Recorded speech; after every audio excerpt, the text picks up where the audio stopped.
Oi, exploradores! Preparados para uma aventura? Você sabia que alguns animais conseguem regenerar partes do corpo? A estrela do mar pode regenerar seus braços e, em alguns casos, até formar um novo corpo. A salamandra impressionante consegue regenerar patas, cauda e até partes de órgãos.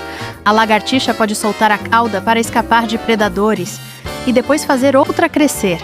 E o axolote é capaz de regenerar partes do corpo como patas e até órgãos internos. Incrível, não é? E aí, você já conhecia esses animais? Até a próxima aventura, exploradores!